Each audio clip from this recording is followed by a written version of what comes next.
Okay, cool. I guess we can get started. Welcome back, everyone, to week 2. This is the first lecture of this week. It'll just be me today. Jessie's a little sick. She has a fever, so I'll be doing both the lecture and the demo. Hopefully my computer can take it. It can be a little iffy sometimes running the emulator, but it should be okay. So, yeah. This is just the intro slide, and then here's the QR code for attendance. You can just take a screenshot of that, and then it should lead you to the form. I'll give you guys a few seconds to do that. And here's the link to, oh wait, hold on. And the link is like down there if you can see it. I don't know if it might be hard to read. If you can't, we can also get you in after class too. Yeah. Here's just some announcements. Homework 1 was due on the 5th. Not on the 5th. Sunday. I guess the date is wrong. Okay, yeah, Sunday. And if you currently aren't enrolled in Student Center or CMS, just let us know, and we'll try to add you on, or the Ed discussion too. Homework 2 will be released after this class, and it's due next Sunday before Monday lecture. And then homework 3 will be an extension of homework 2, so that should be pretty exciting. And I think Jessie just posted the office hours. Like, finally, we got the office hours finalized. So, yeah, you can take a look on the course website or also on the Ed for our office hours for who has what times and everything. Yeah, and if you need to contact us, you can make a private Ed post or just email, and we'll get back to you. And now we'll just go a little bit of a review of week 1, because I know it was before February break, so things might be a little foggy, so we'll just go over some things again. Oh, hello. Yeah, so views are your layout elements and are the basic building blocks for building user interface components. You can define views programmatically in the activity files, but usually they're defined in the layout files in the res folder for whatever corresponding activities. And on the slide, I just have kind of 4 examples of some views: edit text, button, text view, and image view. We've seen some of these views already here in the last homework in the last lecture. And on the right, you can kind of see how they translate to views in a corresponding activity. This is the main activity of our eatery app for app dev. There's a lot more views that you'll find throughout your Android career, and we'll introduce some of them in this class. But yeah, feel free to explore views. They're pretty fascinating. Yeah. And then we have the res folder from last class too, that stores the values for the resources that are used in many Android projects, like colors, images, the layouts themselves, strings, etc., etc. And this is just going over the parts of an activity. You have your layout folder, your layout file, which kind of defines the UI for your given activity, and then you have the program file, which is your activity, which has the actual logic for your app. So on the right here, this is Course Grab. It's also one of AppDev's apps. And then if you take a look, this is kind of how it corresponds component-wise in the layout file. And then this is kind of how it looks in the actual activity file in Android Studio. The next we'll be going over input controls. We've seen a little bit of this last class. We went over, I think, buttons and edit text, but there's a lot more other input controls in Android. Input controls are just the interactive elements of the UI that allow users to enter information into the system's interface, and you can kind of then take that information and do with that what you will, if what's appropriate. I guess we'll be going over the seek bar. The seek bar, you'll see this in the next homework assignment. It's just an example of an input. Seek bar is one of the very useful user interface elements in Android that allow the selection of integer values using a natural user interface. Users can kind of drag the thumb left and right to see and select a progress. An example of a seek bar, if you have an Android, is kind of adjusting the volume of the brightness. Or if you have an iPhone, I think back in iOS 7, adjusting the brightness and volume as well. Not really in the newer versions, but yeah, starting out, we're using seek bars.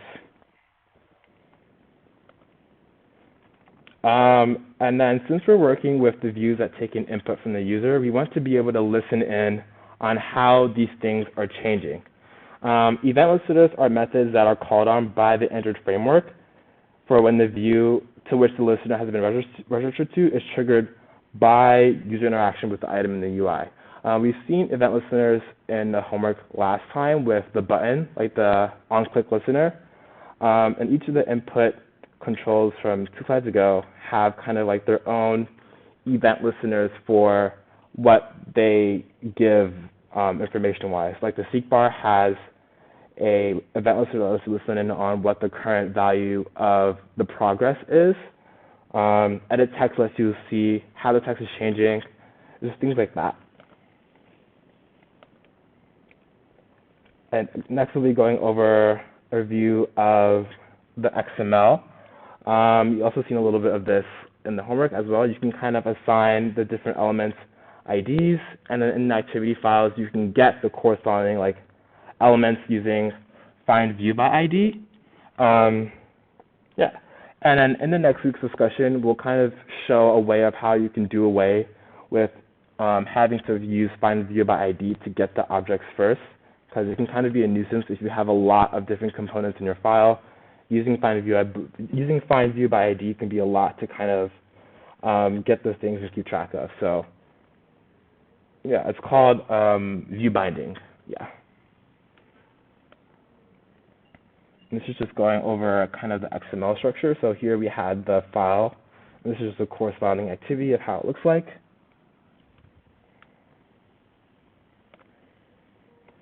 And then next we'll be going over view groups. View groups are distinctive from views in the sense that they're kind of used as a container that houses all the views, as well as you can also have view groups within view groups. You might have recognized from the first assignment constraint layout. And then in this slide here, it uses a frame layout, which I will go over soon. So yes, constraint layout allows you to put things relative to other things. It's probably like the least restrictive of all view groups because you can do whatever you want and kind of meticulously place things as you will. So in this picture here, this image view is placed on the left, and then this like bottom text here is kind of placed relative to that image view. And then you can kind of see how the arrows follow with how things are placed relative to each other. And you can do that using, I think, you can like place things relative to other IDs. Like maybe you want to lay out a text on the bottom edge of another element, or on the left edge of another element. Constraint layout lets you do that exactly. Any questions? Okay, cool. And I'll be showing some of these in the demo as well. So the next one we have is the linear layout. The linear layout is a view group that aligns all of its children, which are like the views within the view group itself, in a single direction, either vertically or horizontally, or columns and rows. So it's very useful if you want to have like a row of buttons. You can kind of use a linear layout to help you align those things very much easily, like one after another. I'll showcase that also. And then you have this frame layout, which isn't used as often, but you might see it. It's useful for hosting like a single child. So you might see it used in the context of holding a single image or fragments, which we'll get to in, I think, 2 weeks from now. Yeah, fragments in 2 weeks. It can also be used to hold multiple children. And in the case where it has multiple children, like it does in this example here, where it has an image view and a text view, it kind of stacks things on top of each other and places things one over another, which is useful for creating any overlays. So kind of in this example here on the side, it has like one frame layout that holds two individual things, like one for the video and then one for the media controls. It's stacking them on top of each other to create the overlay of having the media controls on the bottom and the video like right behind it. So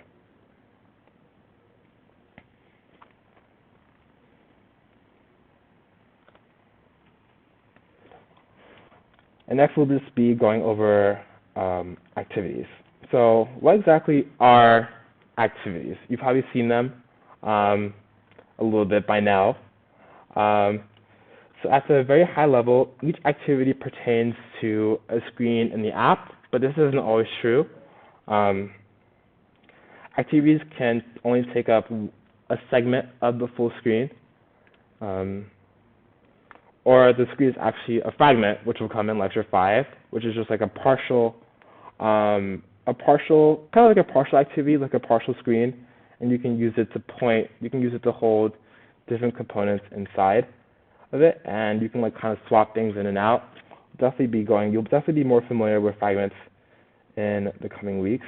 Or the screen is just XML. You can define a whole activity using only just XML with little to no activity code. And that's really useful if you just want to display, for example, like a text or a component, which I'll go over soon. So what does this all mean? And this is kind of an example of eatery where it goes over. So here are kind of like the two activities, or your two screens.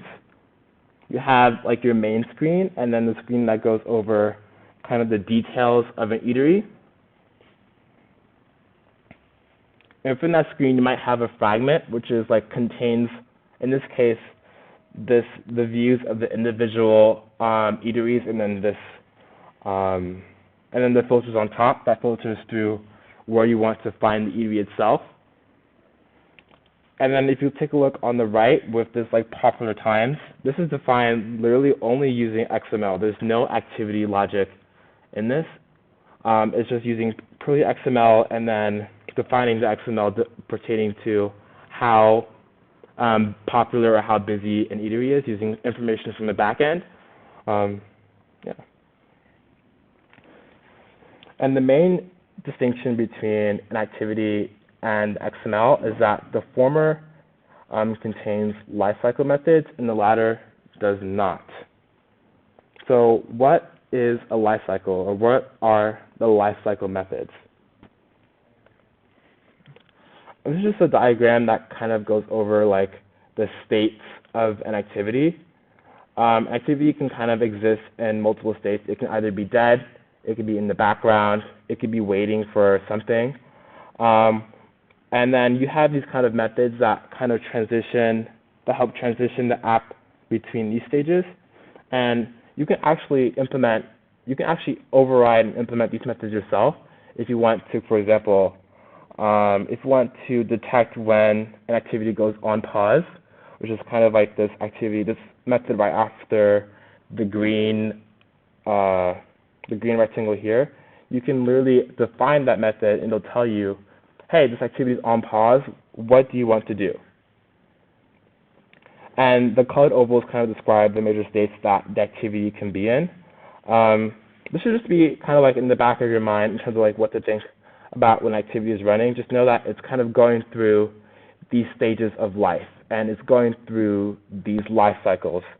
And these methods just kind of help transition between that.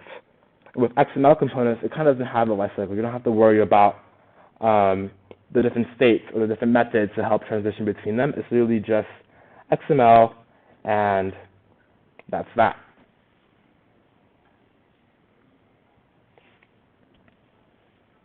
Any questions about life cycles? Okay, cool.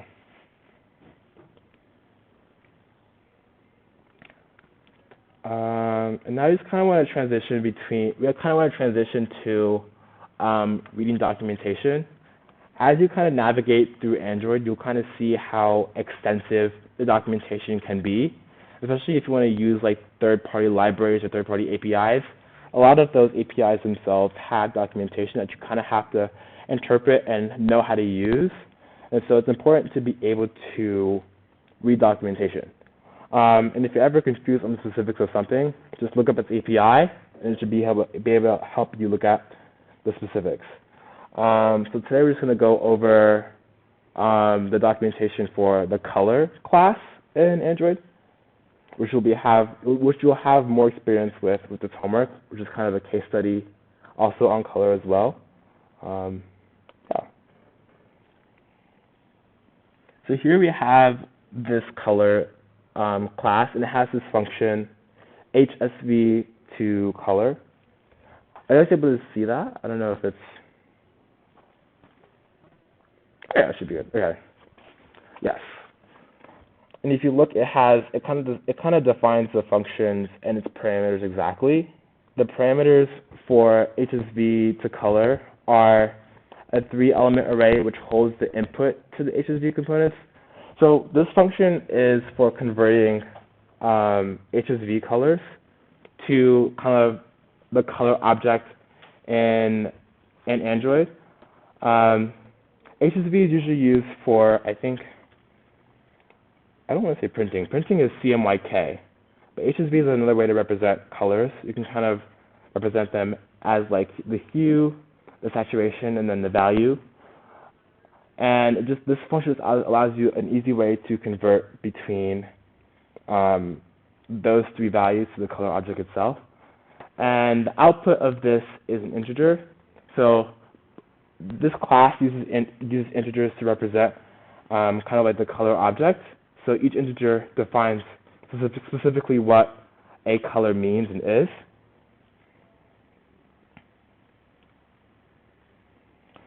This is just a function more closer. So how would we do this in Kotlin itself? This is just kind of representation. You have the class model, which is color, and then you have the function HSV to color, and then you have the parameter array. I actually forgot to, yeah. And you see this parameter array, and if you go back to the documentation, it says that this parameter array, it holds the values for hue, saturation, and value. So how can we define that array to help us get those 3 values?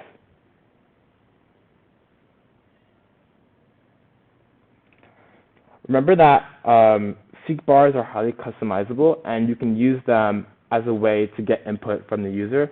So if you have seek bars that kind of delineate what a user would want color-wise, HSV, you can take the progress from those seek bars and convert them, and use that to convert them to a color object directly. And you can access the number value of a seek bar using the progress, which is what it's called in the class. So here it's just creating an array, a float array that holds the 3 values. And the first value represents the hue, and the second the saturation, and the third the value. So it's just converting those things into a float and getting them into its proper restrictions. Because if you go back, it says that hue is a value from 0 to 360, and saturation and value are values from 0 to 1. So you have to make sure that you follow those preconditions on those values, which is kind of what this bit of code is doing. With this dividing by 100, it's coercing these values to be in between 0 and 1. And this top value of seek bar hue should already be in between 0 and 360. Because you can also specify the maximum value of the seek bar. So if you want a seek bar to be out of 360 or out of 1000, you can easily define that in its XML using the max. You type in max, and it should probably pull up, but it'll autocomplete what you mean by in terms of max. So you can specify the max of a seek bar and then use that to kind of help you define these array elements. In this case, you can't define you can't define a seek bar that's like floats. It has to be integers. So in this case, that's why you have to divide by 100 to get in between 0 and 1. So.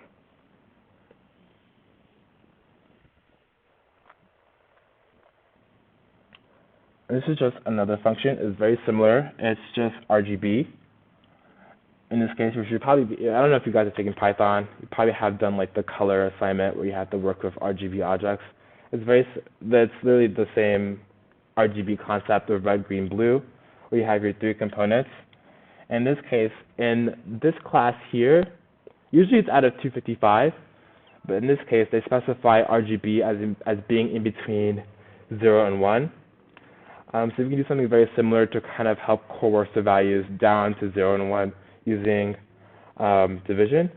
But this is just how you would also call the corresponding corresponding method, very similar to HSV to color. Just color, which is the class dot RGB. Yeah. And then here is just another function. It converts a color to an HSV array.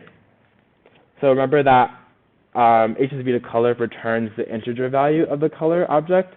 So in this case, this function does the reverse of that. It takes in the color integer and it outputs the HSV values that correspond to that color. And the parameter says it takes in the color, and it also takes in a 3-element array which holds the resulting HSV components. So whatever array that you input to this will be overridden with the 3 values that correspond to hue, saturation, and value, which it tells you right there. Any questions? Okay, cool. And now I'm just going to demo a little bit of kind of the classes and the seek bars and a little bit of the view groups. So let me just transition between those two things.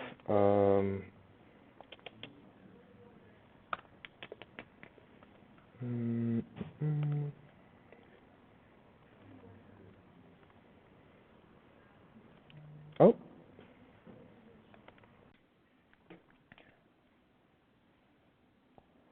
All right, so I'm going to start off by just creating an empty. I'm going to start off by creating an empty Android Studio project. I'm just going to make it with an empty activity. In this case, I'll just name it Lecture 2 Demo. Lecture 2 Demo. I'll click Finish. Okay. And then I'll just wait for it to build. I think by default, empty activities do have one element in the layout. I think it's like a hello world text view.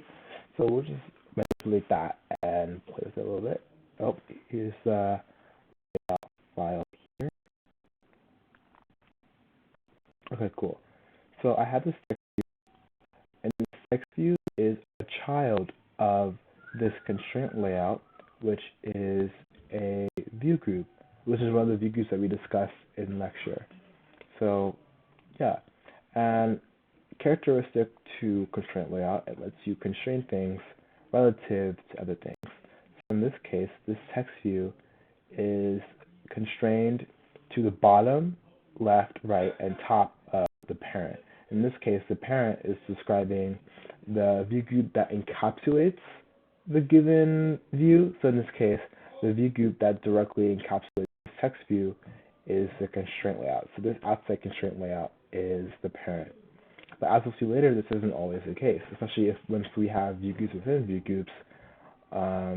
This parent here, this constraint layout here, won't be the parent of the elements inside those view groups. It would be the view group itself. But enough of that. I'm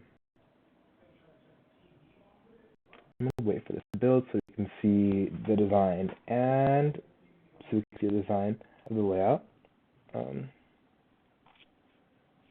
Amazing. So yes, I will start off by, let's just add a view. In this case, I'll give it a width and height of 100 dp. And I want to constrain this relative, actually let's also give this a background color. I'll do black. In this case, I want to constrain this view relative to the bottom edge of this hello world. So to do that, we have to first give this text view an ID, text view. And now we can constrain this view relative to this text view. So in this case, I want to do the top edge of this view to the bottom edge of the text view here. And of course, you also, characteristic to constraint layouts, you have to constrain the elements both vertically, which I just did. I constrained it vertically to this hello world. This will have to constrain it by, you also have to constrain it horizontally. If you look here, what's the error message?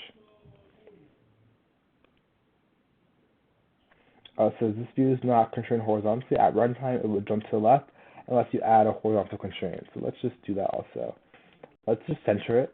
So we can do that by constraining to the parent, and also we can do that constraining to the parent both left and right, and that's right in the middle. And I want to add some spacing in between this view and this text here. So I'll just add a little margin at the top, 10 dp. Let me make sure my face isn't covering. Oh gosh. Okay, hopefully that's better. Okay. And then okay. And then, nice. So we have this view that's constrained to this hello world. If I want to constrain it to the right edge of it, the left edge of this view to the right edge of the hello world, I can do that. Constrain right to the left of text view, and I can get rid of this. Oh, that's not what I wanted to do. I wanted to do left to right of. Wow. There we go. And in this case, let's add a margin left. Cool. And now the position of this view is dependent on the position of this hello world. So if I get rid of this, turning it from the top, what's going to happen? The text is going to move, and also the view. Constrain top. Oh, I wanted to get rid of this. This line. There we go. The text moves, and also, even though I didn't directly move the view, I only touched the text view. The view also, this view also moves because it's restrained to this hello world. Now, let's revert back. Okay, cool. Now I want to add a seek bar, which is one of the input controls that we introduced in lecture today. In this case, I'll do match parent, and I'll do wrap content.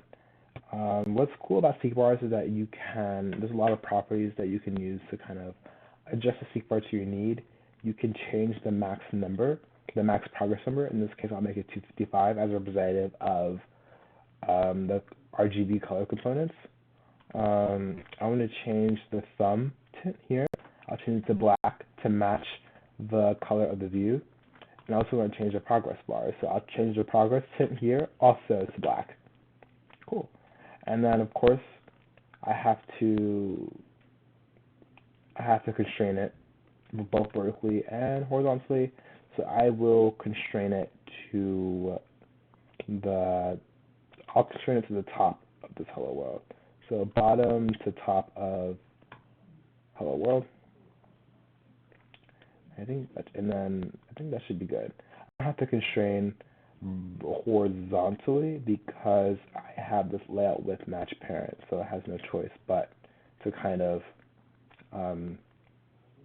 be constrained to the left and to the right of the parent there. So yeah, cool. And I'll add a margin bottom to that, 10 dp. Okay, nice. Next, I will introduce view groups within view groups. So I will introduce the linear layout that I introduced earlier. Linear layout is useful for if you want to organize things in rows or columns. Linear layout is very helpful for that. So in this case, I want to constrain this to the top of this seek bar here. So of course I have to add an ID here. I'll add ID seek bar, and then I will constrain. I'll constrain the left of parent, right of parent, and then I'll constrain the bottom to the top of the seek bar, bottom to top of seek bar. Amazing. And then I'll also add a little margin bottom, make it look good. Bottom 20p. Amazing. Now let's add some components to this linear layout. So by default, not bottom, button. Okay. By default, linear layouts are organized um, horizontally. So that's why you see once I populate multiple buttons like so,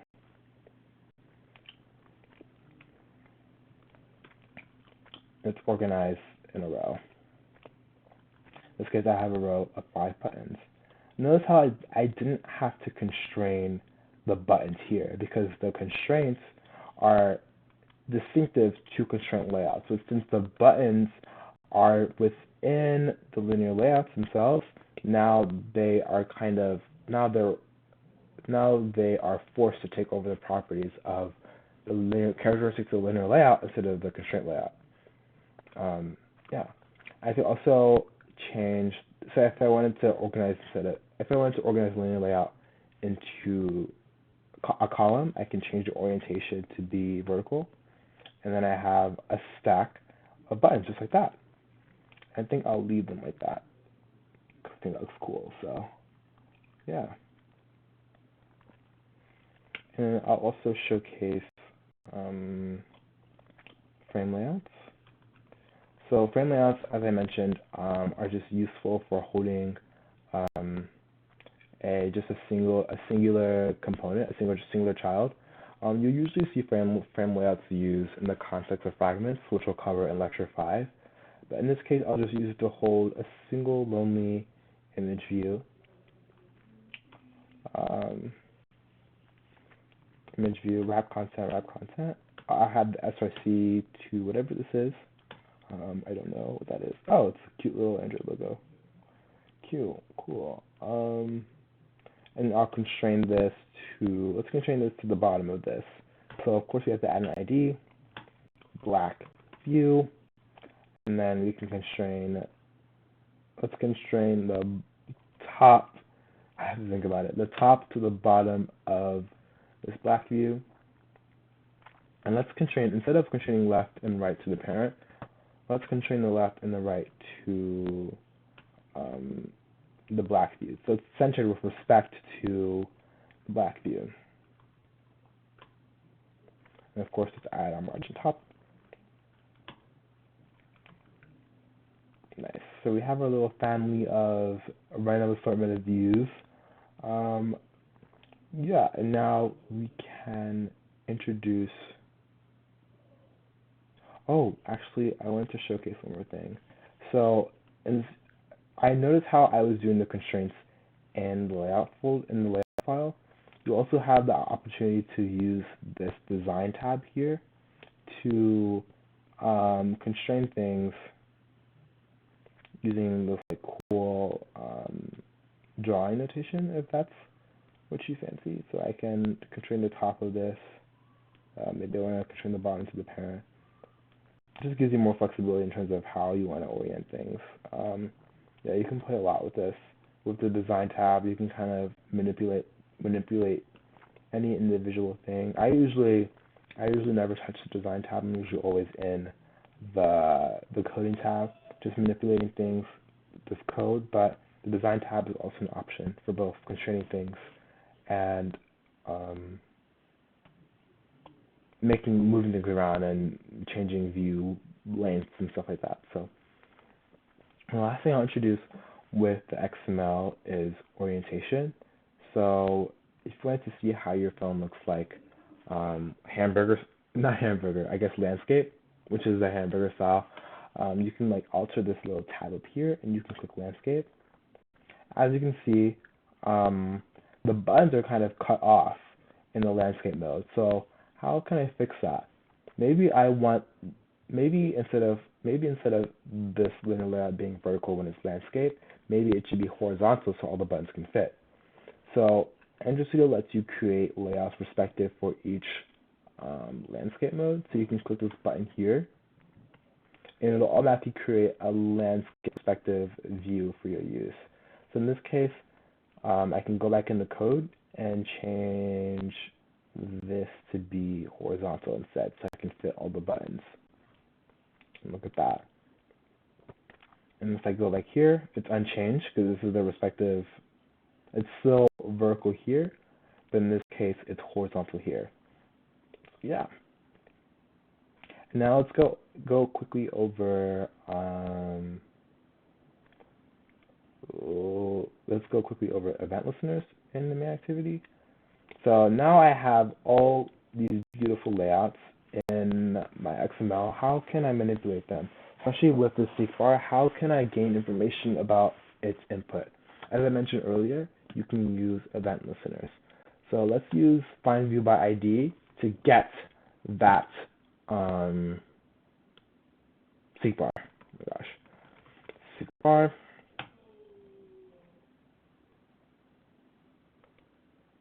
Oh, capital B. Sorry. seek bar equals find view by ID r.id seek bar. Cool. And then we have to define the, and then this kind of has like some funky notation. So this set on seek bar change listener takes in an interface that kind of implements the different event listener functions that are within this. So you can kind of see which functions respective those are if you do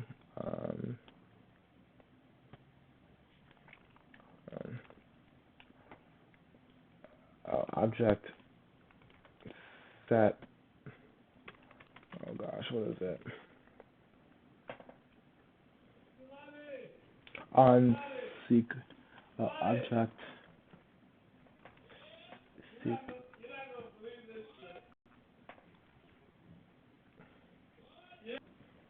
Actually, I just realized that I created this in the wrong spot. It should be within the class itself, like that. Perfect. And then we can make this private. Cool. And then we can add the respective. So this interface has 3 abstract functions you have to implement. In this case, it has on progress change, which is a callback that will detect when the seek bar is moved.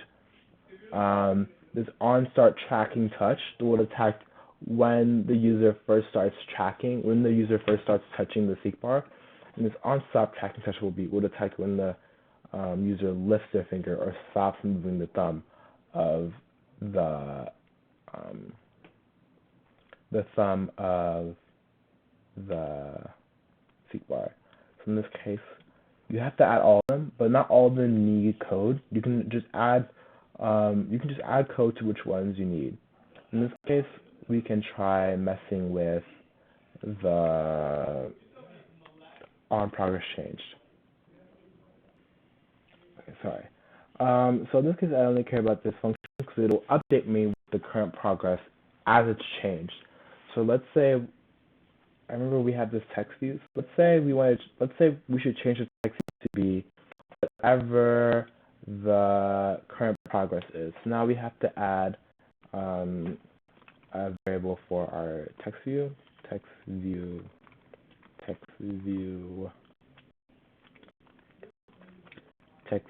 equals find view by ID r.id.textView. And in this case, I'll change the text view dot text to be the progress. And the parameters are kind of not intuitive as to the parameters of the function of the implemented functions are kind of not intuitive to what they do. This just returns the seek bar. This returns the progress. And this boolean will let you know if the seek bar progress was changed because of a user's input. So it'll either return true or false. Because you could also change the progress of the seek bar programmatically by just accessing the value and then just changing it like that. And that would also trigger on process change because of course the process is changing through, well in this case it's changing through code. You can also access all of the attributes here. So you can access color, you can access the max if you wanted to. Oh, my computer's glitching. Yeah, you can access the max if you wanted to. You can access the color of each. You can access the width, the size, anything you want to kind of customize the seek bar programmatically if you needed to. Yeah, like I said, I'll erase it. And now let's try running our app so we can see the changes that we made in the main activity reflected in kind of the emulator. So I guess I'll wait for that to come online, and then yeah. So here's our emulator here. I'll zoom in a bit. I made it such that it'll detect changes in the progress and that it should change the text view. So let's see if it does that. Oh, oh, my app crashed. Okay, let's see why it is. I'll be back. Okay, let's try this again with our emulator here. Okay, I don't know why it crashed. Sometimes I don't use this emulator because it's always giving me problems. So, but yeah, we all see the progress tint here. I remember I set it to black. It's being reflected there with the black progress, and the text is also changing to be the current progress of the text view of the seek bar. So, yeah. I guess that's it for the demo. I hope you guys enjoyed. Um, be on the lookout for the homework that's coming. Okay, why? Why? Anyways, it really should not be crashing for no reason. I think it's because I have like no memory. That's why. Yeah, it's even still working. Anyways, yes, be on the lookout for the homework that's being released. It should also the details are going to be on the course textbook. Good luck, and thanks for tuning in. Bye.